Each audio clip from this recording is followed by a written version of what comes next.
ये कहानी किसी डरावने भूत की नहीं है, बल्कि एक भाई बहन और उनके प्यार की है। ईशा जब 10 साल की थी, तब वो अपने बड़े भाई तरुण के साथ घर के जस्ट बाहर रोड के पास खेल रही थी। तभी अचानक से एक ट्रक आई और तरुण को ठोकर मार के चली गई। ईशा ने जब पीछे देखा तो उसका बड़ा भाई रोड के एक किनारे जमीन पर पड़ा हुआ था। जब उसने पास जाके उसका नाम पुकारा, तब भी उसने कोई जवाब नहीं दिया।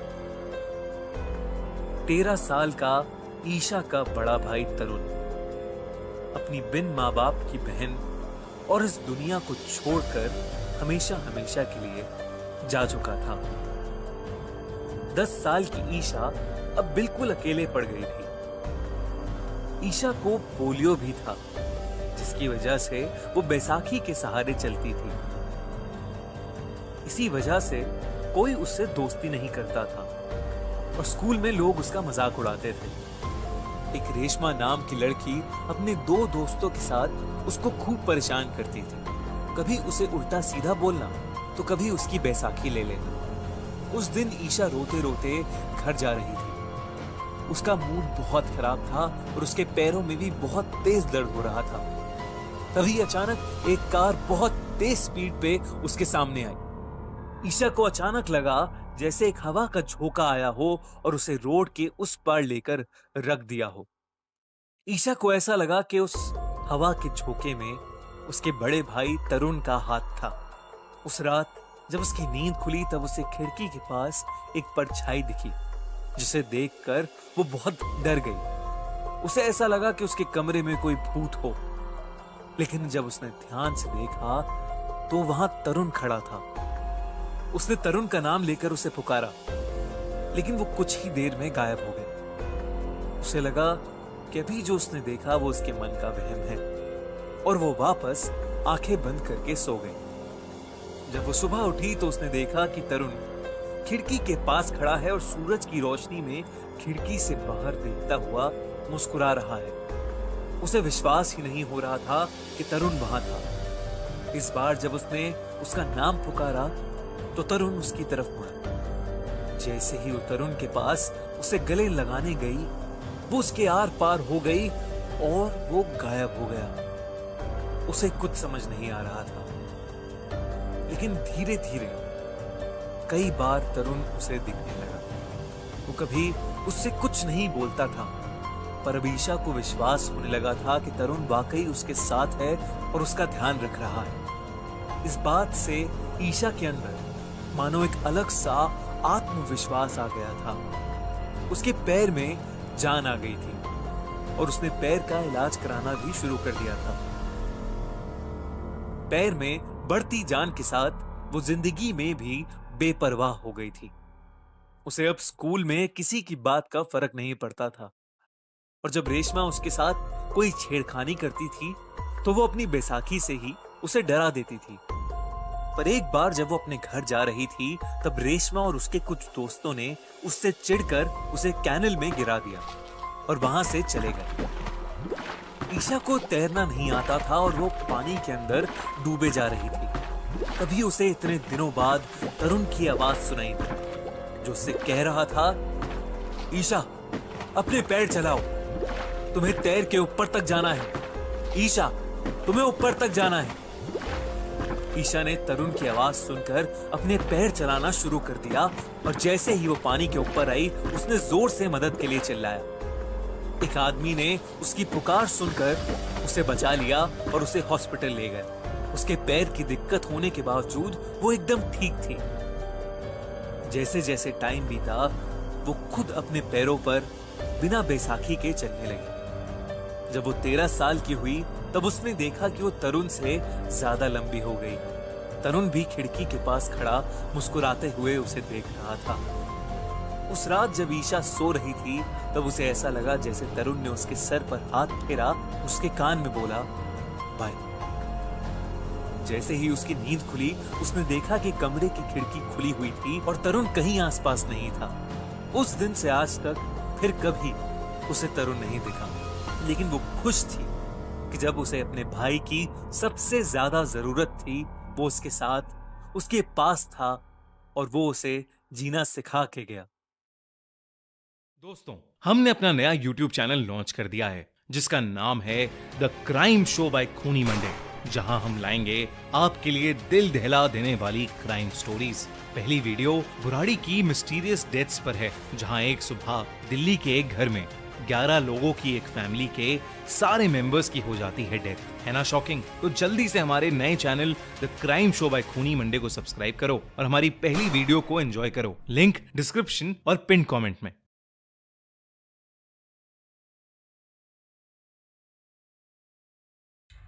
रक्षाबंधन का दिन भाई बहन का दिन कहलाया जाता है। 11 साल की स्मिता के लिए भी ये दिन खुशियों से भरा होता था, जब उसके सारे बड़े भाई बहन घर आकर खूब मजा करते थे। पर कुछ साल पहले एक रक्षाबंधन का दिन स्मिता की जिंदगी को हमेशा के लिए बदल देगा, ये कोई नहीं जानता था। रक्षाबंधन की रात स्मिता और उसके भाई बहन एक कमरे में बैठे हुए एक दूसरे को डरावनी कहानियां सुना रहे थे। स्मिता की सबसे बड़ी बहन नेहा ने कहा कि वो आत्मा बुलाना जानती है। हॉस्टल की सहेलियों के साथ नेहा ये अक्सर करती रहती थी। सब जोर से उस पर हंसने लगे। उन्हें लगा नेहा सबको डराने की कोशिश कर रही है। अपना मजाक बनते देख नेहा आत्मा को बुलाने के लिए राजी हो गई। नेहा ने कमरे की सारी लाइट्स बंद कर दी और सबको एक गोले में बैठने के लिए कहा। उसके बाद नेहा ने गोले के बीच में एक कैंडल और एक सिक्का रख दिया। नेहा ने सबको एक दूसरे का हाथ पकड़ने के लिए कहा और कहा चाहे कुछ भी हो जाए, हाथ नहीं छोड़ना। और ये कहकर नेहा आंखें बंद करके कुछ मंत्र बोलने लगी और देखते ही देखते गोले के बीच में पड़ा सिक्का हिलने लगा। सब ये देखकर भौचक्के रह गए। गोले में पड़ा सिक्का अब उठकर खुद घूमने लगा और घूमते घूमते गोले से बाहर निकलकर दीवार पर चढ़ने लगा। डर के मारे सबकी हालत खराब हो रही थी और उस समय छोटी सी 11 साल की स्मिता इतना डर गई थी कि उसने अपना हाथ छुड़वा के अपनी आंखें बंद कर ली। जैसे ही स्मिता ने अपना हाथ छोड़ा, सिक्का जमीन पर गिर गया, पर जो दीवार पर रह गया था वो देखकर सब डर से कांपने लगे। दीवार से एक औरत चिपकी बैठी थी जिसकी गर्दन टूटी हुई थी, नाखून लंबे थे, होठ सिले हुए और आंखें दूध सी सफेद थीं। सब मानो अपनी जगह पर बर्फ की तरह जम गए थे। नेहा उठी और सिक्का उठाने के लिए डरी डरी आगे जाने लगी। जैसे ही उसने सिक्के को छुआ, वो औरत नेहा के ऊपर झपटी और उसे नोचने लगी। ये देखकर स्मिता जोर से चीखने लगी और स्मिता के मम्मी पापा अंदर आ गए थे। उन्हें देखते ही वो औरत नेहा के ऊपर से गायब हो गई। सब लोग नेहा को डरी नजर से देखने लगे। नेहा उठी और पलटी। उसके होठ बिल्कुल उस औरत की तरह सिले हुए थे। नेहा ने स्मिता के मम्मी पापा को देखकर बहुत जोर से चिल्लाया और वहीं पर बेहोश हो गई। वो लोग फौरन उसे हॉस्पिटल लेकर भागे, जहां उसका इलाज हुआ। कुछ समय बाद वो ठीक हो गई। छोटी सी स्मिता को ये रक्षाबंधन का दिन हमेशा के लिए एक दिल दहला देने वाली याद दे गया।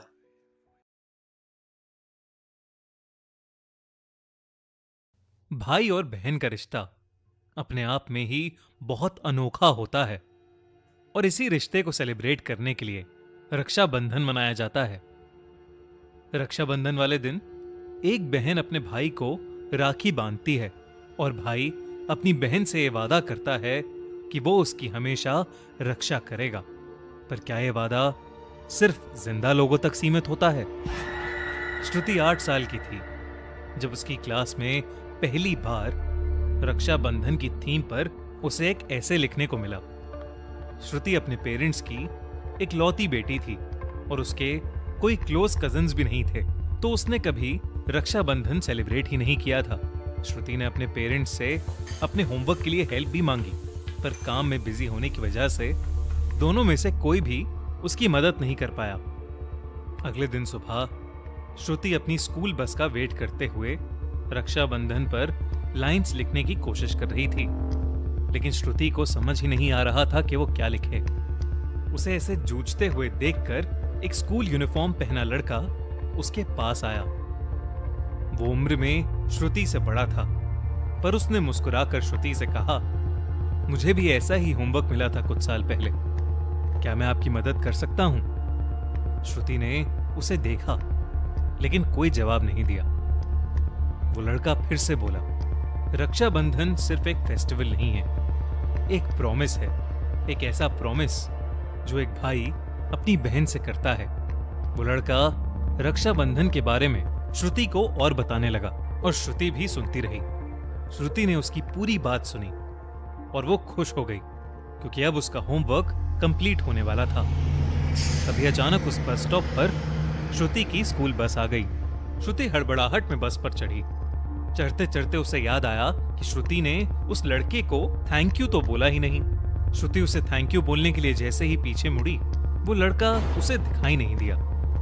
उसी शाम श्रुति अपनी मम्मी से अपने दिन के बारे में बात कर रही थी, पर उसकी मम्मी अपने काम में बहुत ज्यादा बिजी थी और वो श्रुति को ढंग से सुन नहीं पाई।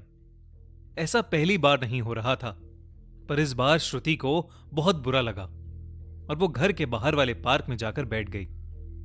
उसकी आंखों में आंसू थे। तभी श्रुति को अपने सामने एक लड़का रुमाल लिए खड़ा दिखाई दिया। श्रुति पहचान गई कि वो वही बस स्टॉप वाला लड़का था। श्रुति ने उसे देखकर थैंक यू बोला और वो श्रुति के आंसू पोंछकर उससे कहने लगा कि वो रोते हुए बिल्कुल अच्छी नहीं लगती। ये सुनकर श्रुति के चेहरे पर मुस्कान आ गई। श्रुति और वो लड़का काफी देर तक बातें करते रहे। फिर श्रुति ने उस लड़के का नाम पूछा तो उस लड़के ने कहा, मेरा नाम अमन है और मैं B9 भेरा एनक्लेव में रहता हूं। और तुम श्रुति? छोटी सी श्रुति को अपने घर का एड्रेस नहीं मालूम था, तो श्रुति ने अमन के उस सवाल पर अपनी नजरें झुका ली। पर इस पर अमन हंस दिया और उससे कहा, कोई बात नहीं, पर घर का रास्ता तो जानती हो ना, बहुत देर हो गई है, अब घर जाओ। श्रुति ने अमन को बाय किया और वो मुस्कुराते हुए घर पहुंच गई। लेकिन श्रुति जैसे ही घर पहुंची, उसकी चीख निकल गई, क्योंकि उसने देखा कि उसकी मम्मी के हाथ से खून बह रहा था और वो जमीन पर गिरी हुई थी। श्रुति को कुछ समझ नहीं आया। वो रोते हुए मम्मी के पास बैठ गई। श्रुति की मम्मी ने श्रुति को उनका फोन लाने के लिए कहा। श्रुति जल्दी से भागकर अपनी मम्मी का फोन ले आई। श्रुति की मम्मी ने तुरंत हॉस्पिटल फोन किया और कहा, प्लीज जल्दी से एम्बुलेंस भेज दीजिए, it's an emergency, please reach B9 Bhera enclave. Shruti पहले से ही डरी हुई थी, लेकिन जब उसकी मॉम ने फोन पर अपना एड्रेस बोला तो श्रुति अचंभे में आ गई, क्योंकि अमन ने भी अपना एड्रेस यही बताया था।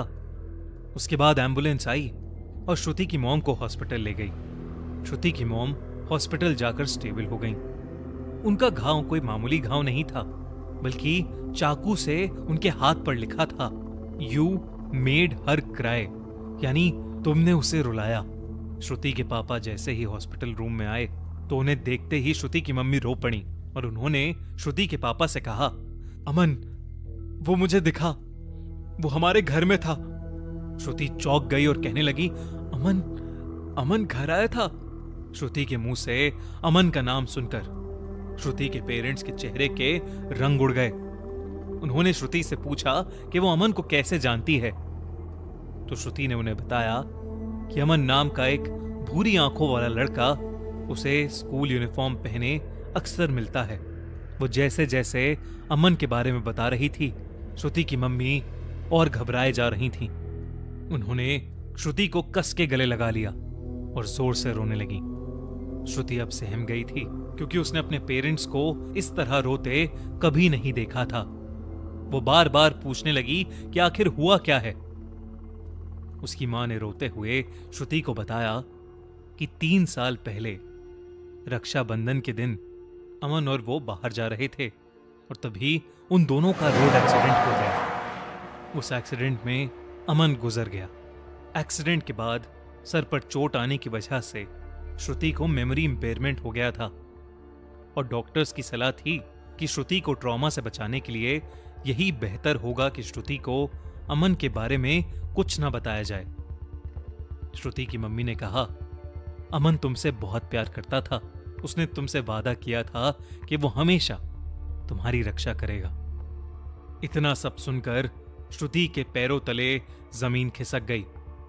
उसे इतना सब कुछ एक साथ सुनकर एक झटका लगा और तभी उसे हॉस्पिटल की खिड़की के बाहर अमन खड़ा दिखाई दिया और श्रुति को मानो सब कुछ याद आ गया।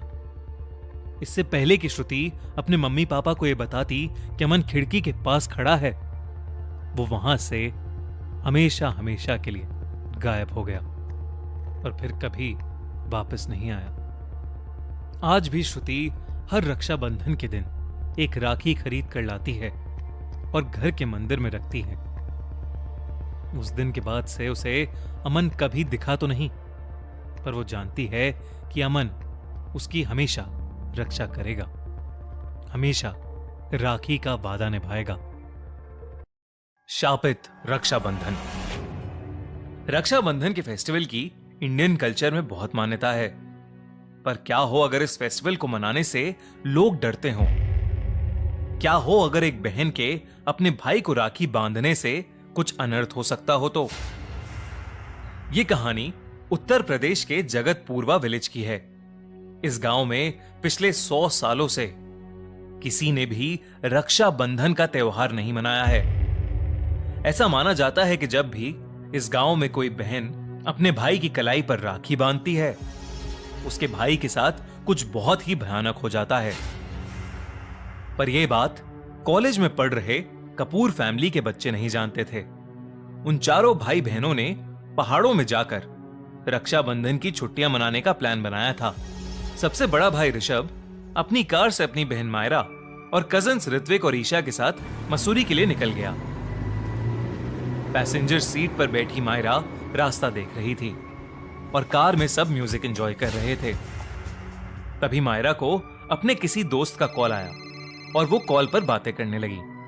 कुछ दूर जाने के बाद ऋषभ ने रियलाइज किया कि उसने शायद कोई एग्जिट मिस कर दिया है और फोन पर बातें करती हुई मायरा को होश ही नहीं था कि रास्ता देखने की जिम्मेदारी उसकी थी। ऋषभ ने गुस्से से मायरा से उसका फोन छीना और नेविगेशन ऐप देखने लगा। उन्होंने मसूरी जाने वाले एग्जिट को 17 किलोमीटर पहले ही मिस कर दिया था। ऋषभ को गुस्से में देख मायरा ने फटाफट ऑल्टरनेटिव रास्ता चुन लिया। वो रास्ता उत्तर प्रदेश के अंदर से होकर निकल रहा था, पर अब कोई और ऑप्शन नहीं था, इसलिए ऋषभ को वही रास्ता फॉलो करना पड़ा। वो रास्ता कई गांव से होकर निकल रहा था। कच्ची सड़कों पर गाड़ी चलाना बहुत मुश्किल हो रहा था कि तभी एकदम से गाड़ी को बहुत जोर से एक झटका लगा। ऋषभ ने कोशिश की, पर गाड़ी आगे ही नहीं बढ़ रही थी। उसने बाहर निकलकर देखा तो गाड़ी का टायर एक गहरे गड्ढे में फंस गया था। आसपास उन्हें दूर दूर तक कोई नहीं दिख रहा था, बस खाली खेत थे। ऋत्विक ईशा को लेकर मदद ढूंढने चला गया। सूरज डूबने में अब ज्यादा समय नहीं था। ऋषभ को अब बहुत टेंशन होने लगी थी कि तभी उसने देखा कि सामने से ऋत्विक और ईशा आ रहे थे और उनके साथ 4-5 लोग थे जो कि उस गांव में रहने वाले लग रहे थे। उन लोगों ने आते ही पीछे से धक्का मारकर गाड़ी को उस गड्ढे से बाहर निकाल दिया। ऋषभ और उसके भाई बहनों को चैन की सांस आई और वो उन गांव वालों को थैंक यू कह के वहां से निकलने लगे। तभी एक गांव वाले ने उन्हें रोक लिया और उन्हें बताया कि करीबन 70 किलोमीटर आगे तक एक कच्चा रास्ता था और उस रास्ते पर स्ट्रीट लाइट्स भी नहीं लगी थी। अंधेरे में वहां गाड़ी चलाना खतरे से खाली नहीं था और इसलिए उन गांव वालों ने ऋषभ और उसके भाई बहनों को उन्हीं के गांव में रुकने के लिए कहा। ऋषभ को उन गांव वालों की बात सही लगी और वो उन्हीं के साथ गांव में रुक गए। पर ऋषभ नहीं जानता था कि ये गांव जगतपूर्वा गांव था। अगले दिन रक्षाबंधन था और क्योंकि पहाड़ों में पहुंचने में उन्हें अभी काफी समय था, तो ऋषभ और ऋत्विक ने अगली सुबह उसी गांव में अपनी बहनों से राखी बंधवा ली। उस गांव से निकलने से पहले ऋषभ उन गांव वालों का शुक्रिया करना चाहता था, इसलिए वो ऋत्विक को अपने साथ लेकर पहले उनके घर चला गया।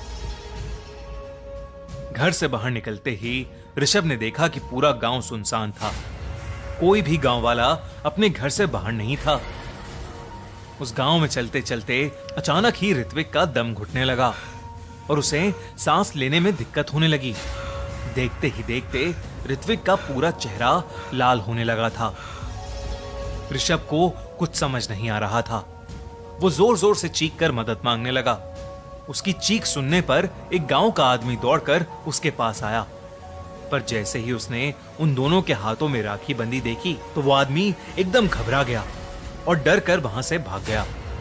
ऋषभ को यह बहुत अजीब लगा, इसलिए ऋषभ खुद ही ऋत्विक को कंधे पर उठाकर वहां से ले जाने लगा कि तभी उसको पीछे से एक धक्का लगा और वो जमीन पर गिर गया।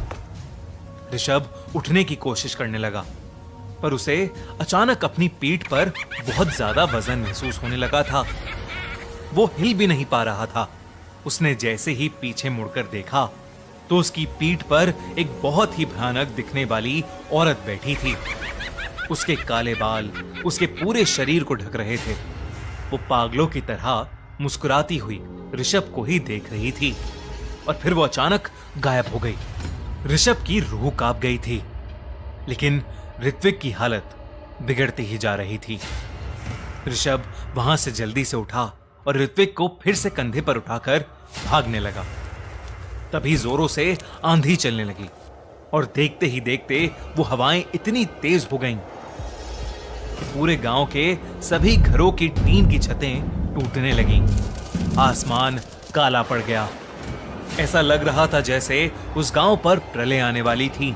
ऋषभ वहां से जल्दी निकलना चाहता था, पर ऋषभ को क्या पता था कि आगे कौन सा भयानक मंजर उसका इंतजार कर रहा था। भागते भागते ऋषभ ने देखा कि ऋत्विक के मुंह से खून बहने लगा था और वो बेहोश होने लगा था। उसने ऋत्विक को जमीन पर लेटाया और उसे होश में लाने की कोशिश करने लगा, लेकिन कुछ ही पलों में ऋत्विक ने रिएक्ट करना ही बंद कर दिया। उसी वक्त जिस जमीन पर ऋत्विक लेटा था उसी के नीचे से दो काले गले हुए हाथ बाहर निकले और ऋषभ का गला दबाने लगे। ऋषभ बुरी तरह दर्द से फड़फड़ाने लगा। धीरे धीरे ऋषभ की आंखों के सामने अंधेरा छाने लगा। कुछ समय बाद जब ईशा और मायरा अपने भाइयों को ढूंढते हुए आए तो उन्होंने देखा कि गांव में भीड़ जमा है। जब वो भीड़ के पास गए तो उनकी आंखों से आंसू बहने लगे। नीचे जमीन पर उनके भाई ऋत्विक और ऋषभ की लाशें पड़ी थीं। ईशा और मायरा को अपनी आंखों पर यकीन ही नहीं हो रहा था। तब गांव के एक बुजुर्ग ने उन्हें बताया कि पिछले 100 सालों से उस गांव में किसी बहन ने अपने भाई को राखी नहीं बांधी। उस बुजुर्ग ने कहा कि उस जगह पर एक चुड़ैल का श्राप है। कहते हैं कि कई साल पहले एक पिता अपने बेटे और बेटी दोनों को अपनी जमीन का बराबर हिस्सा देना चाहते थे, लेकिन उनके बेटे को यह बात हजम नहीं हुई और उसने राखी के दिन ही अपनी बहन से राखी बंधवाने के बाद जहर डालकर उसे मीठे में जहर भरी खीर खिला दी, जिसकी वजह से उस लड़की की मौत हो गई। मरते वक्त उस लड़की ने पूरे गांव को श्राप दिया कि अगर कोई बहन किसी भाई को राखी बांध दे तो वो चुड़ैल उस भाई को मार डालेगी। ईशा और मायरा ये सब सुनकर अंदर से टूट गए। वो इस सदमे से कभी नहीं उभर पाए और आज भी वो अपने भाइयों को खोने के गम में अपनी जिंदगी बिता रहे हैं। और रही बात जगतपूर्वा गांव के लोगों की, तो वो आज भी रक्षाबंधन के दिन बस जिंदा रहने की आस रखते हैं। तो भाइयों, अपनी बहनों के साथ कभी गलत मत करना। पता नहीं कब किसी बहन का श्राप आपको लग जाए।